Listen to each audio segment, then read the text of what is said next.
interview. And we're still in Houston, and so you were going to start us a story. Yeah. The story from yesterday. Well, okay. There are two things. One was that I had left off the introduction to the Army's going to change it number that Goldstein had written. By the way, Goldstein's name is now Harold Gould, and he is a movie actor in California, probably in Los Angeles area. You never know. But apparently he's very successful. And this thing starts up. Some folks say that Army life is just a bowl of cherries, and they see a silver streak in every cloud. There are millions of civilians who will tell you not to worry. You'll find those happy Joes in every crowd. But once you are in uniform, they start to realize that life is just a complicated text, and no matter how they plan, twist every way they can, they never know what's going to happen next. 'Cause the Army's going to change it, the Army's going to change it, the Army's going to change it all around. They make a set routine for you explaining every fact, and they drill you by the numbers till you know just how to act. And when you think you've got it, the best one in the batch, the SOP collapses and you have to start from scratch. Shall I go through the whole thing? Okay. You meet a gal, you make a date, a gorgeous set of plans, and the sergeant caught you leaving camp, you're scrubbing garbage cans, or you open up your laundry, and wow, you're in a fix. You sent them 20 pieces and they only laundered 6, because the Army's going to change it. The Army's going to change it. The Army's going to change it all around. Oh Lord, I've forgotten part of it, but I forgot part of it the other day, so that makes it even.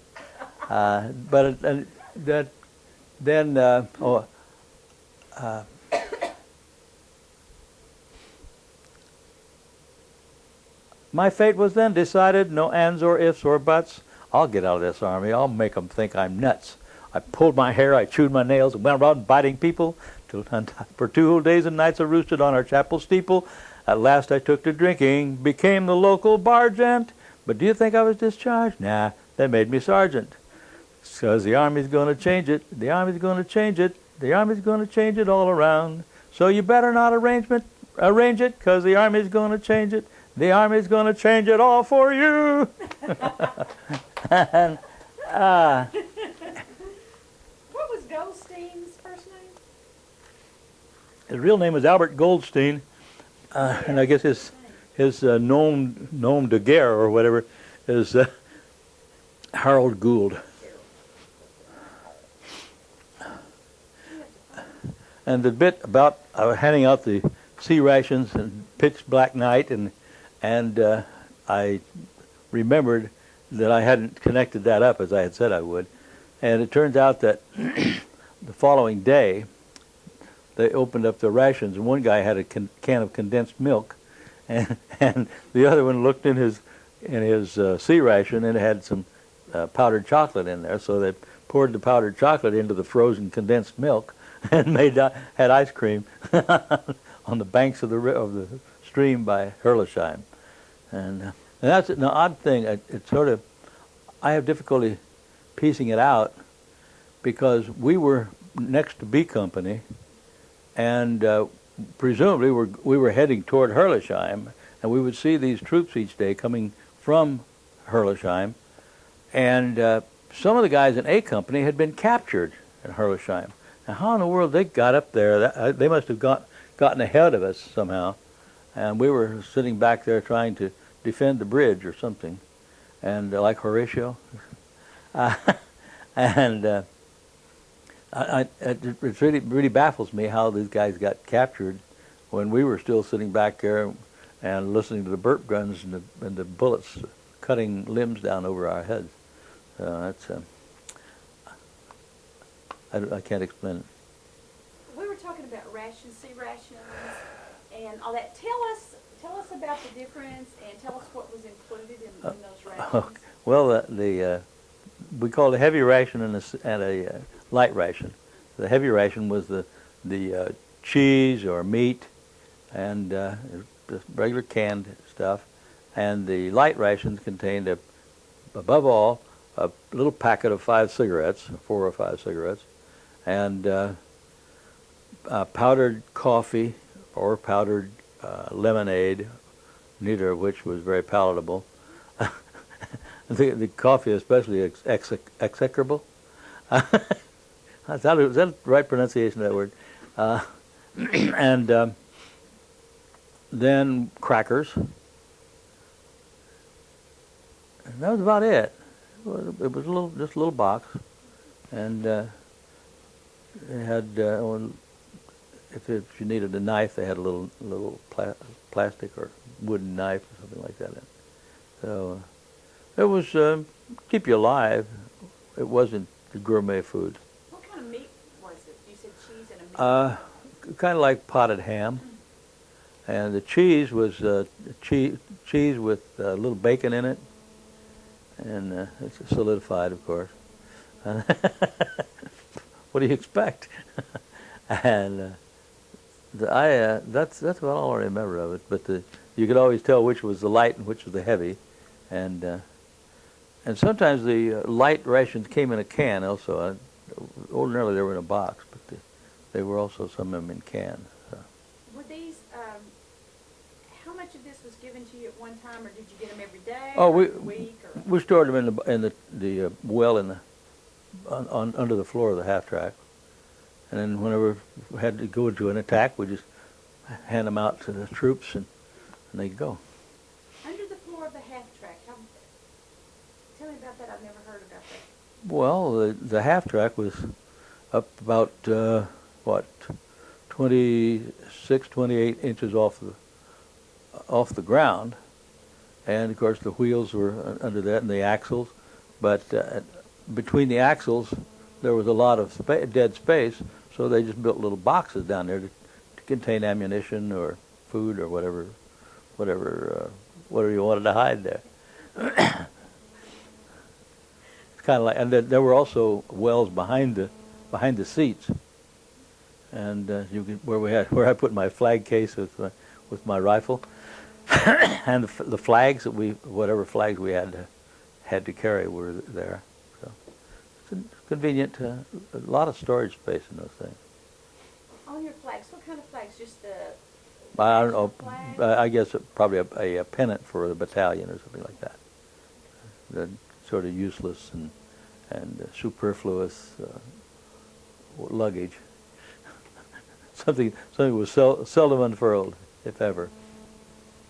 Tell me about some of this, since we talked about it yesterday, and we kind of stopped really quick, and I haven't had a chance to listen to all of your tapes, so I may overlap some things.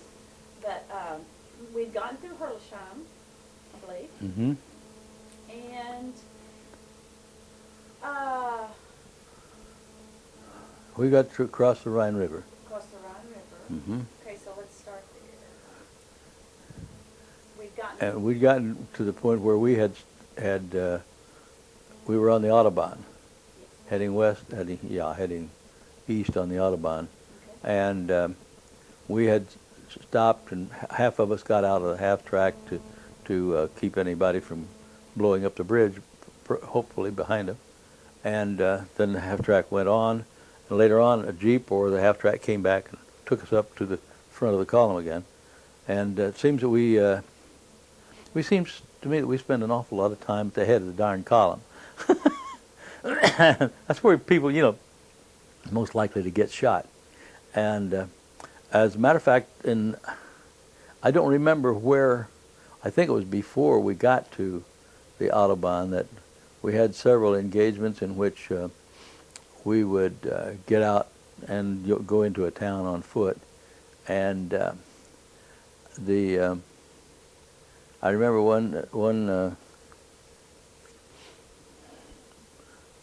day when we had been going into town. We'd get no opposition, and we figured it was a piece of cake going into taking over a town. And this one day we were pulled back, and another platoon was put ahead of us, and they really caught it. Some young German had been fitted with a uniform and handed the German equivalent of a bazooka, and they hit. Oh, I told you about this yesterday, the day before yesterday, whatever it was. About they got the half track got hit by this bazooka, and it was in flames, and the guys running around in flames, and that sort of said, "There, but for the grace of God go I," and and another time, another platoon went ahead, and we were caught under a mortar barrage, and we were in a plowed field, and I was lying there holding my helmet down on my head, and the mortar shells were falling. They'd come up, they go boom, boom, boom. You'd hear the mortars leaving the tube from down in the town, and then take about 10, 15 seconds. They go boom, boom around us. Well, I was lying in this plowed field, and they hit in front of me and on each side of me, and threw dirt on me, but I didn't get a scratch. Just another one of those instances, you know, you feel like you're divinely protected, and so that. But there again, one of those times, a guy named Cook, who was one of the leading ASTP guys, was killed, and the morale of the platoon, the whole company just went, because I guess we had figured that the AST boys were inviolable, and so we suffered a little bit in our morale at that point, and so then we figured, well, by golly, the reason those guys got hurt, the reason Cook got killed, was they pulled our platoon off the point and put somebody else up there. So we lived a relatively charmed life. There was, I ticked us off the other day.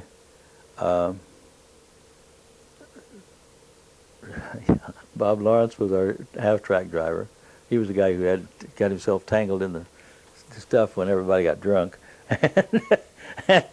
and we had he was a heavy guy. We had a heck of a time getting him out of that half-track driver's seat, but at any rate, that's another amusing aspect of it. But one time we were down in the mountains. I guess we were going down the Autobahn, and we were just going helter-skelter, and we'd no opposition, and we were just kind of like driving in the country. And then we came to this town, and we pulled in behind a truck, and so we went and looked at the truck, and it was a mess truck, and the Germans had dinner ready for us. So we stopped and ate, had a hot meal for the first time in months, and we sort of gloried in that. And then I don't think we had any serious opposition. One guy acted like he was going to shoot, and one of the guys shot him, and that ended the opposition, and was taken without any further incident. But then the German troops started coming in and surrendering, and was that a mess? I mean, there was no way to feed that kind of a troop. So I really seriously do not know what happened to them. But I know they weren't shot, but they probably went hungry for a couple of days because there was just no way to forage for them.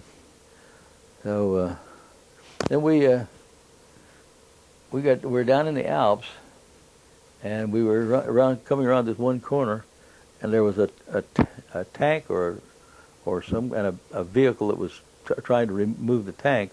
Both of them were blasted, burned right on the curve around that point of land, and so we couldn't move vehicles. So we were starting up on foot, and a car came up. I was the first scout, and I told him to halt, and he wouldn't halt. So I shot through the door to the driver, and he put on the brakes, and some German commanders, I don't know what their ranks were, but they were in the car. They surrendered. They agreed to surrender the next town, And so that was just great. And so we were walking down this mountain trail. It was actually a road, but he was calling "Nix schießen, Nix schießen" to the troops that were up on the hill, were making good targets of us. And so it took us into town, and an SS captain in town said, "No, we are not going to surrender. You've got 10 minutes to get back to your troops and tell them to take cover, because if you keep coming, we're going to attack you." So I commandeered a bicycle and rode back. They called me Paul Revere. Rode back and told him to cut and run, because the Germans were going to open fire if we continued. So and there again, my memory fails me, because I don't remember what happened after that. And I do remember that they had that poor guy that I had shot through the door of the car, and the medics, I think the medics killed him feeding him morphine, because he was probably in serious pain. And then at one point we were supposed to take 2 towns, one squad. Bob Bassett's squad. I took half the squad, and he took half the squad.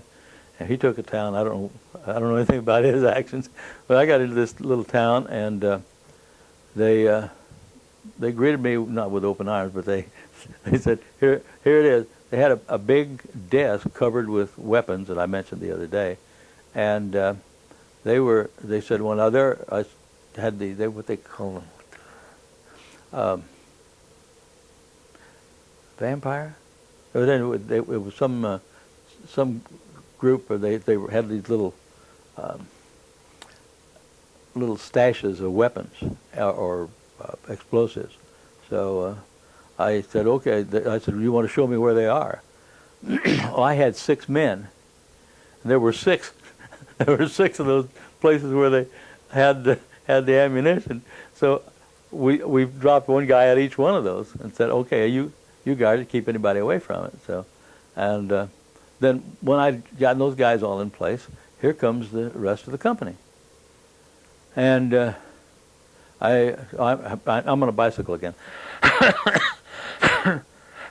And Captain Gambos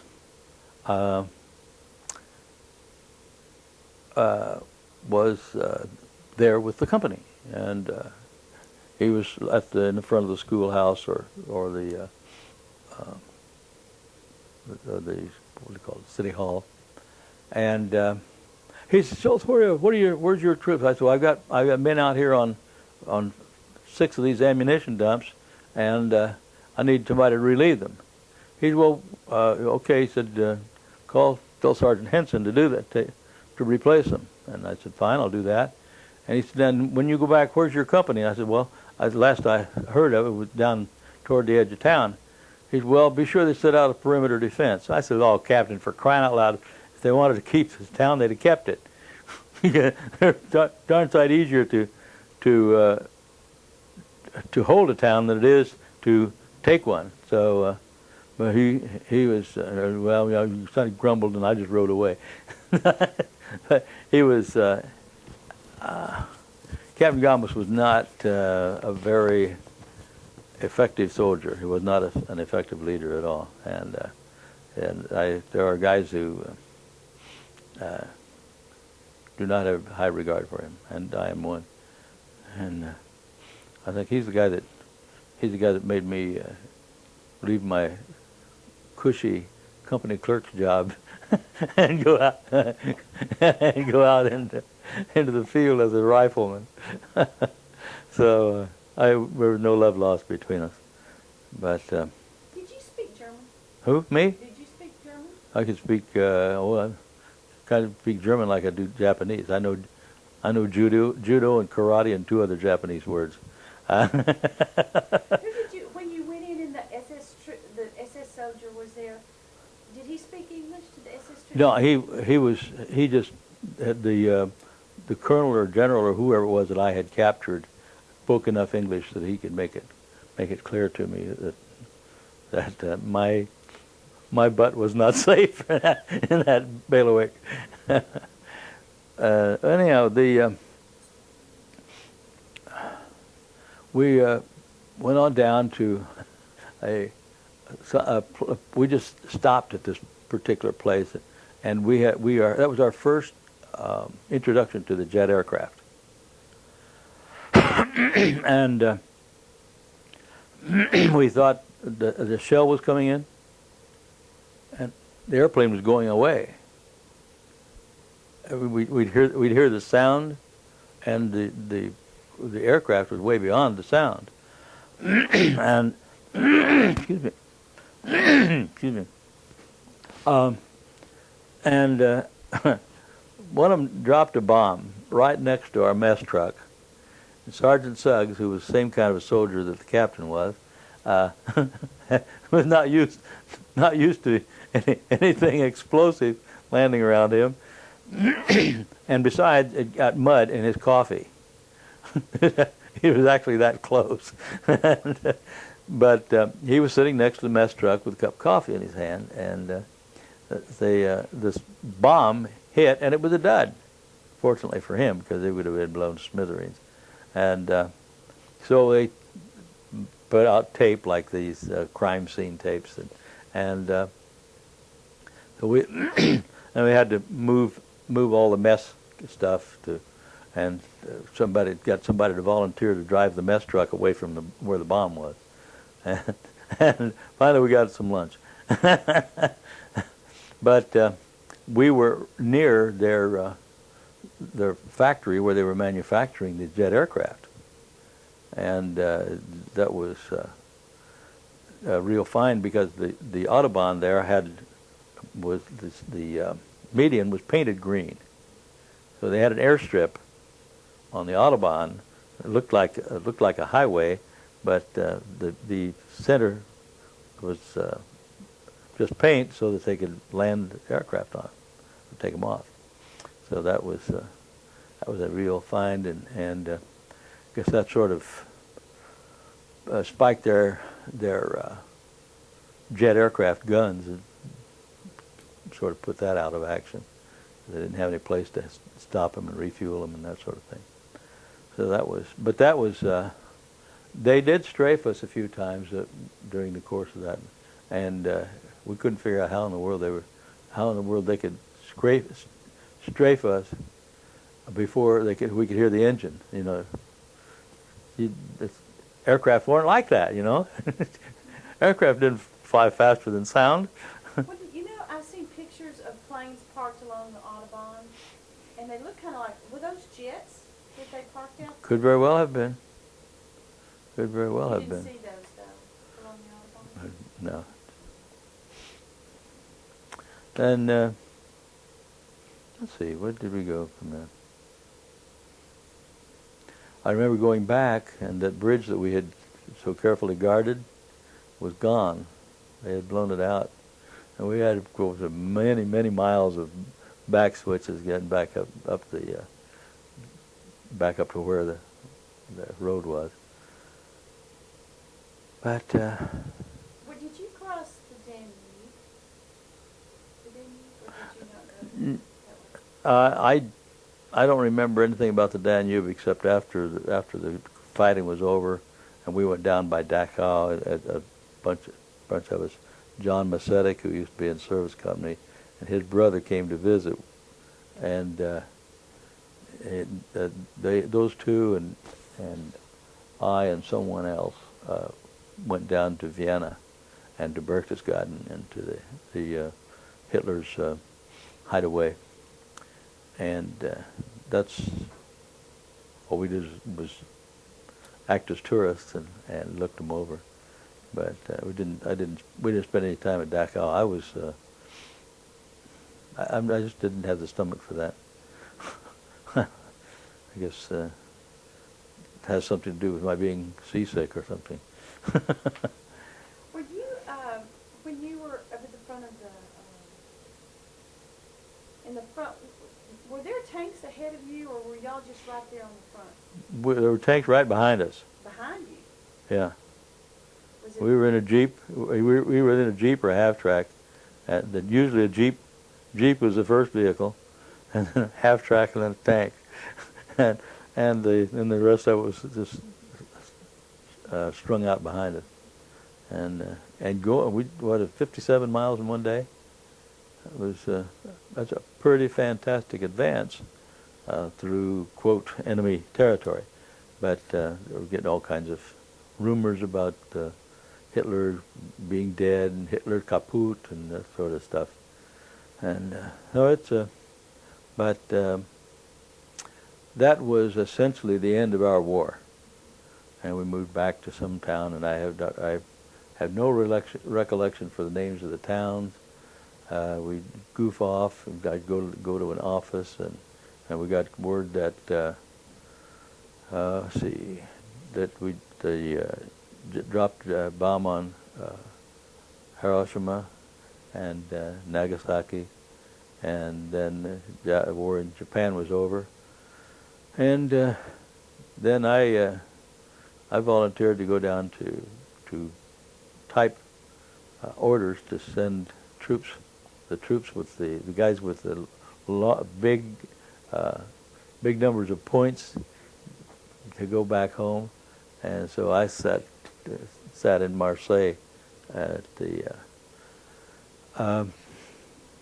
It was in. Gee, well, I don't remember. Well, I moved after that. We got the bulk of those out of the way.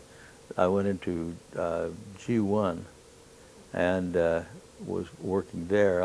My basic duty was to find out how many people were in the Army R&R billets in Nice and Cannes to find. So I'd call each day. I'd call the hotels over there and say, well, how many men have you got in, and what accommodations? And I was a sort of a records clerk for that. Really sort of a sleeveless errand, a useless exercise. How long were you there? Would that be called the occupation? Well, I guess it could have been. We were in the Army of Occupation in Germany before I moved down to Marseille, and but it was interesting that while I was in Marseille, I heard that the 12th Armored was coming through, and I had sort of kept track. So I went out to the Calais staging area where they were getting ready to be shipped home, and I visited with a bunch of the guys, and we shot the breeze. Nobody mentioned anything about the 12th Armored Division Association. I know that it had been formed before that, but they went on home, and I stayed, and I went up to one weekend. I went to I was scheduled to go home. I went. They shipped me out to Calais staging area, and so while I was there, I said, well, I'd like to go to town, and they gave me a 24-hour pass or something like that. So I got on the train and went down to Nice. much more fun in Nice than in Marseille, and got back, and I was already late. And I had been going with a girl there, and I joined the sergeant's club, and we'd go down there and drink brandy and dance.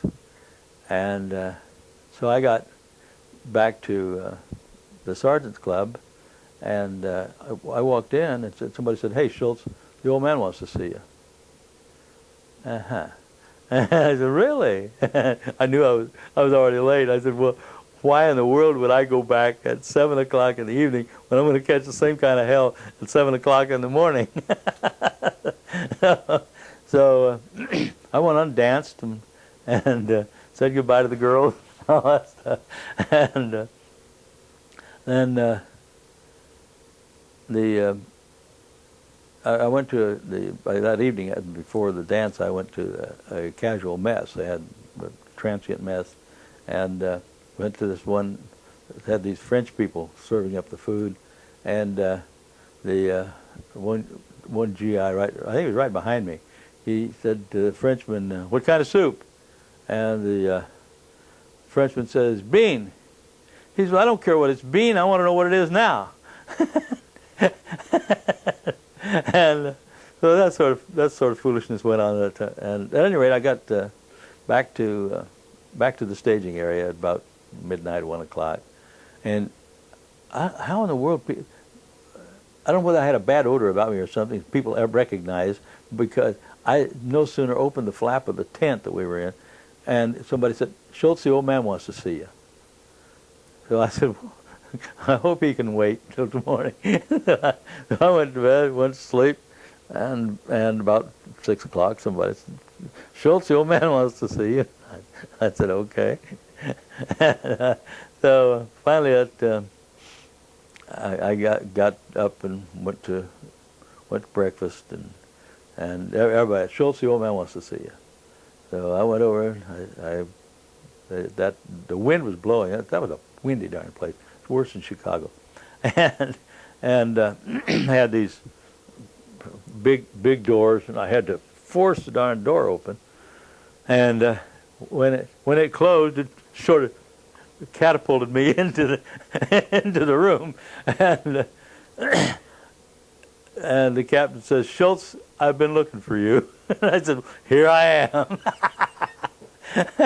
And we had a conversation, and I explained why I wanted to go to Nice and that, and so I had we chatted for a while, and I said, "Well, I sort of envy you guys that were into the thick of it, and you could get some weapons and that sort of thing." "Oh, you want a weapon? What do you want?" He said, "I'd like a Luger." "You got a Luger?" I said, I think so." And so I had 2 weapons left from that pile of weapons, and so I said, "We'll go back to the tent and see, take your choice, whichever I got." And he said, "Well, I've got to either give you a summary court-martial, or I've got to restrict you." I said, "Well, how long would the restriction last?" He said, "Well, probably 5-6 days." I said, "5 days?" He said, "Okay, 5 days." I said, "I'll go for that." "Come on over." I gave him a Luger. I didn't have any record on that I was like 48 hours late on a 24-hour pass. And that was, but he really wanted that Luger. So that was about the extent of my war in World War II. And came back, and I went back to, I don't know how extensive you want this, but I came back and I got word that if I wanted to, I could stay in for another 6 months. Well, I don't know why they did it, but it was a good thing for me, because I hadn't completed a full 3 years of service. And it took full 3 years in order to get 4 full years of education benefits under the GI Bill. So I figured my arithmetic worked out pretty good there, and so I said, I'll just take that extra 6 months. Well, in addition to that, I got a 1.5 month furlough out of that 6 months. So I only had to serve 4.5 months, and I got a month and a half of furlough. So took the month and a half of furlough, went back to McPherson, and goofed around, visited relatives and friends, and finally reported for duty at Camp Polk, Louisiana. Well, that's kind of a swamp, kind of like Houston. And the weather was not particularly good. When I got down there, it just happened that all of the troops had gone down to New Orleans to march in the Mardi Gras parade. So I had the Camp Polk pretty much to myself. And then during the day or two it took for them to get back, a bulletin appeared on the bulletin board that anybody who wanted to could join the Second Army at Camp Swift, Texas. So I quickly volunteered to go to Camp Swift, Texas, which I knew had to be north of there. And so they gave me meal tickets and the tickets to San Antonio. Now, San Antonio wasn't anywhere near Camp Swift, Texas. Camp Swift is up east of Austin. So I landed down.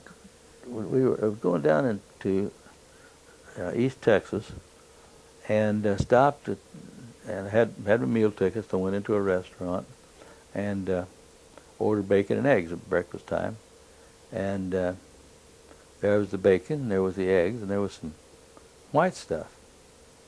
And I said, "What's that?" And the waitress says, "Them grits." And I said, "Well, what's grits?" She said, "There's some corn." I don't know what it was, corn. She said something about corn, and I said, "Well, I don't really want it, thanks." You go scrape them off. She scraped the grits off my plate, and I ate my bacon and eggs. That was my first introduction to grits. I had never seen them before. So then got to San Antonio, and they sent me to Fort Sam Houston. And I said, "Well, I don't. This is what my orders read, and this is what they gave me in meal tickets and train tickets. Now, and I don't have any money." So they put me in a transient barracks and let me eat in a transient mess, and finally got to the what do they call them? The bursar, whatever the bursars are, and so I told him I needed some money because I hadn't been paid for, since I had before my month and a half furlough. So they gave me an advance, and they gave me a ticket to Austin. And so I got a ticket to Austin, and I had a bus ticket to get me to Camp Swift. So that was a real jaunt. And Camp Swift was back to the old barracks bit, same old. So. As you look through your war experiences, is there, you might have already told me this, but is there one specific moment that stands out in your mind more than anything else?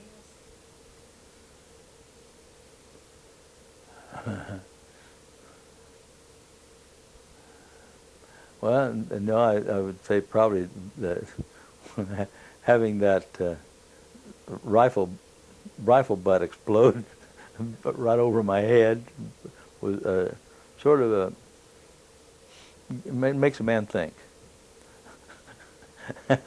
And of course, there are all kinds of little things that when I got ill, and presumably I missed my chance to see General Patton because I was ill and went back and laid down in, I don't know where it was in an aid station, and there were a bunch of other people in there that were feeling, they called it sinusitis, and it probably was, but I haven't had sinus problems since I quit smoking. And the interesting thing is that I lived in Albuquerque for 5 years, and I had sinus problems all that time. But I got up in Michigan and Indiana, and quit smoking, and my sinuses cleared up. So. When did you marry, and who did you marry? Oh, well, that was another military junket. After I graduated from college, while I was in college, I had joined the reserves, and we were drilling there and that sort of thing, and when I graduated from college, went out to Albuquerque, and then went from there up to Denver and up into Wyoming, and Montana, and Nebraska, and I was arranging for places to put vending machines, and that was all I could find in the way of employment at that time. I seemed to have a penchant for getting out of jobs or out of work at the worst possible economic times. I get out of college, we're in a recession and there are no jobs available. So at any rate, I took that And finally wound up down in Topeka, Kansas. My brother was going to law school there, and so while I was in Topeka, I went to the Atchison, Topeka, and Santa Fe Railroad headquarters and applied for a job. So they gave me a job and sent me out to California, and I worked on a weed killer train. And after that, we moved over to Amarillo, Texas, and worked there for a while. And finally, I decided, well, this is silly, so I just went back home, and had a letter there. Well, the guys in my reserve unit. While I was in Nebraska, I had put myself on inactive status. So I got back, and they said, "Hey, Cliff, you can get yourself back into the unit if you want to, and we may be activated." Well, they were already activated, and they were marching in the streets, and they got shot up pretty fierce in Korea. So but I had another letter that said, if you would like to serve a 90-day tour of active duty, you may do so in a reception station. And so I went to the reception station, which was in Kansas City, and my sister had been a babysitter for a couple, and they were in Kansas City. So I visited her friend, and her friend happened to be a friend of Betty's mother, my wife's mother, and my wife happened to be there at that time, and one thing led to another, and we got married, and that'll be 48 years in December since we got married. So. And then your children, you talked about at least one daughter. Oh yeah, we have two daughters and one son. Our son was born a little over a year after I got out of graduate school, and another daughter about 18 months later, and the youngest one about 8 years after that. So my son is up at Delco Electronics up in Troy, Michigan, and he graduated from a degree in mechanical engineering from Rose-Hulman, which used to be the Rose Polytechnic. And then Generous Motors gave him a fellowship to go to University of Virginia and get an MBA. And so he's in sales the last I heard, he was handling the sales for the mid-range General Motors cars. So for whatever that's worth. And apparently it's worth something, because he gets a new car to drive every 90 days. And but every 2 years he has to buy one of the darn things. And then my oldest daughter graduated from Purdue with a degree in electrical engineering, and she worked for IBM from about the summer after her sophomore year until about 6 or 7 years after she had graduated, and she downsized IBM. She said she went to her boss one day and said goodbye, and he said, "What's the matter?" And she said, "Well, she had this written down." She said, "I told you 6 months ago. I said in 6 months I'm going to have this, this, this, and this, and this, or I'm not going to be here. You delivered on 2 of those things, and that's all. And if that's the kind of leadership you're presenting, I'm not interested." And so she just packed up her little notebook, cleaned out her desk, and left IBM. and she came down and worked for us for a while, and then she got married, and she's the one that had the baby at 39 years of age. She was 39 years of age, not the baby. And the youngest got her PhD from the University of Illinois in chemistry, and is now at the University of Alberta, working for Jed Harrison, quite an expert in micro separations and micro detection. You know, we used to, when I was in college, if something was 99.9% pure, it was pretty darn good stuff. But now you can't do that; won't work. you got to have 99.9999, or if it's possibly has anything hazardous in it, the hazardous waste cannot exceed 99. It has to be 99.9999, and that's parts. That's a part per million. Well, now we're down to part per billion, and they're getting detections down to parts per trillion, and they're working with things at the cellular level. You know, the little reactions that take place in our little cells that run through the little red river that runs our mill, you know, and they are presumably getting information on what's actually happening in the cells. So it's an interesting phenomenon. In a way, I am sorry, but in another way, I feel that I was sort of I was in the right field, and I did what I could do with what I had, and that's. But what they have nowadays, well, we had national laboratories, which I started in 1970, and we had very rudimentary equipment at that time, equivalent to the stuff that I had had in graduate school. The time we had left, we had gas chromatographs with mass spectrometer detectors on them. You know, it wasn't good enough just to have these.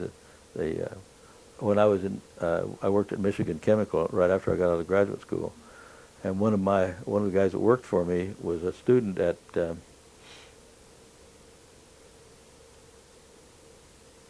Alma College, Alma, Michigan, and he built a gas chromatograph out of a pop cooler. And he had a little coil of tubing and poured Tide or something like that in as a substrate, and actually could get separations from some of the common solvents, and but he would use the little plug that they used to fire the engines on model aircraft. I forgot what the glow plugs they called them, and this is what they used as a detector, because as the different solvent came through, it would have a different conductivity of the heat.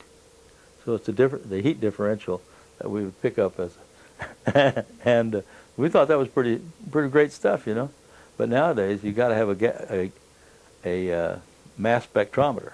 Well, you know what a mass spectrometer is, but it takes the molecules, the different size molecules, the different weight, ionizes them, and then it goes through what they call a quadrupole, and it goes through this kind of a motion, and at some point it will, if it's of the right weight, it will come off and hit a detector.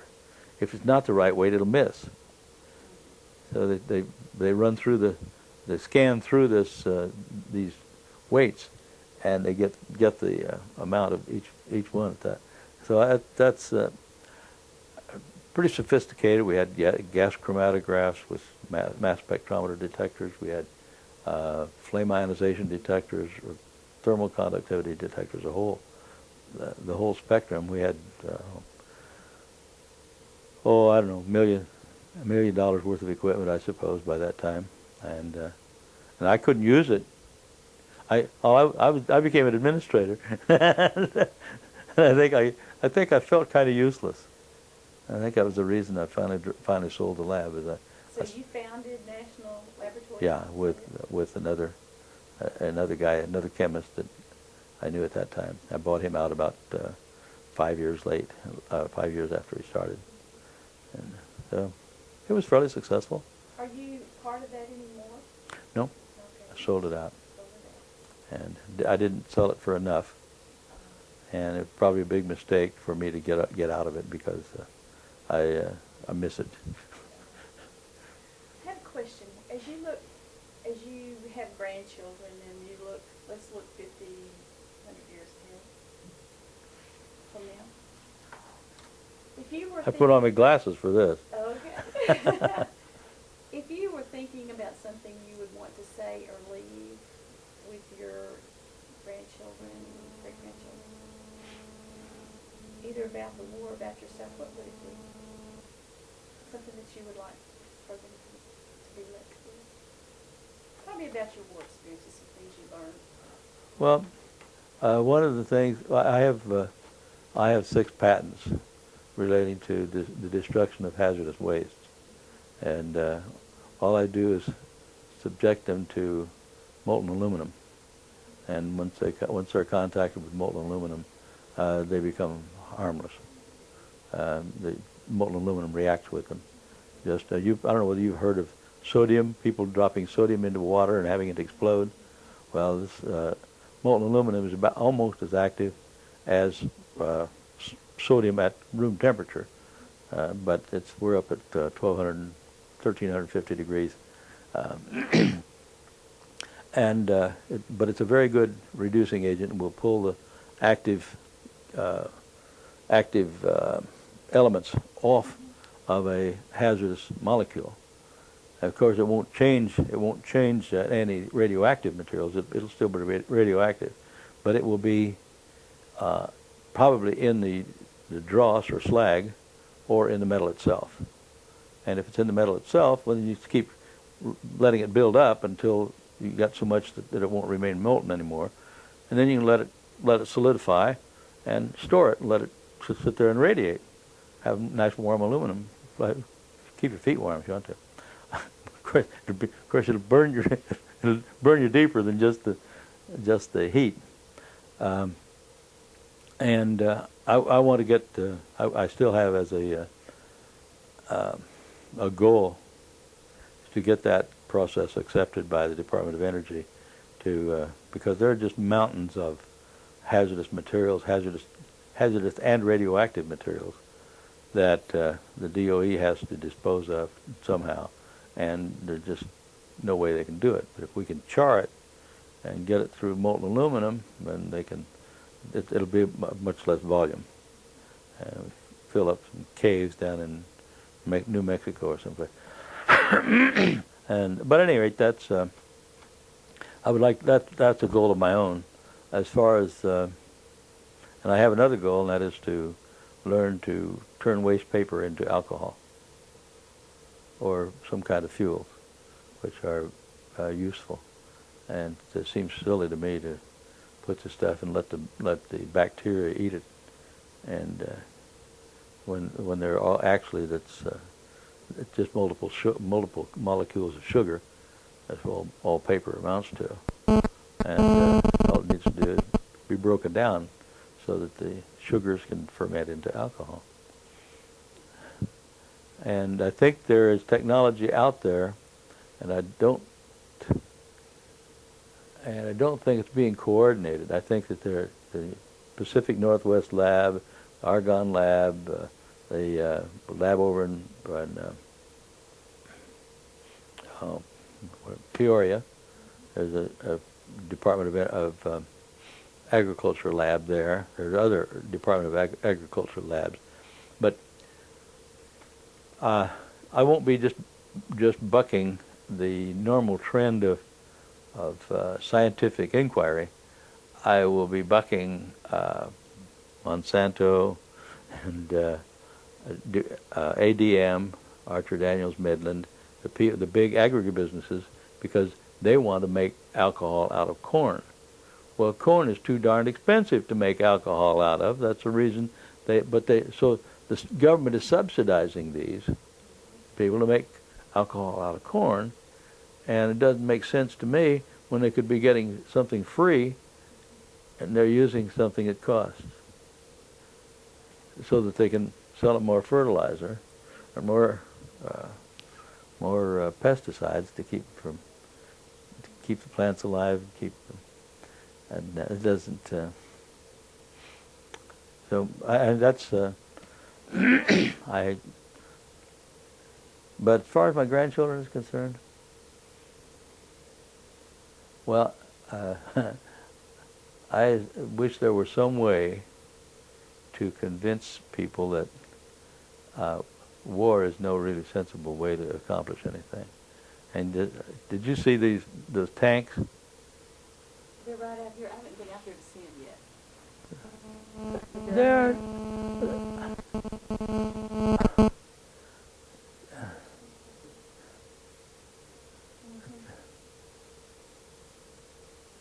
what, $750,000? I think for that trailer that the darn thing rides on.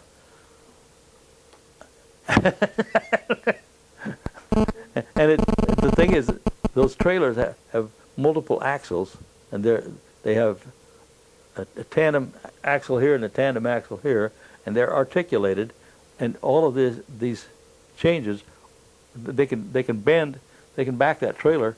If the truck, the cab is backing this way, they can back the trailer that way or this way, whichever way they want to go with it, because they have those controls inside the cab now, and it's pretty phenomenal. But they have these little shells now, they're about so big around that are a little bit bigger than the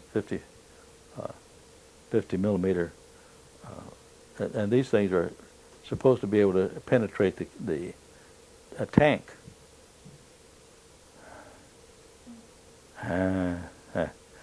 And it's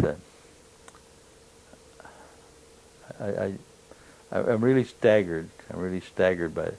Actually, when I took my basic training at Fort Knox, they had a 30-ton. These things are over 60 tons.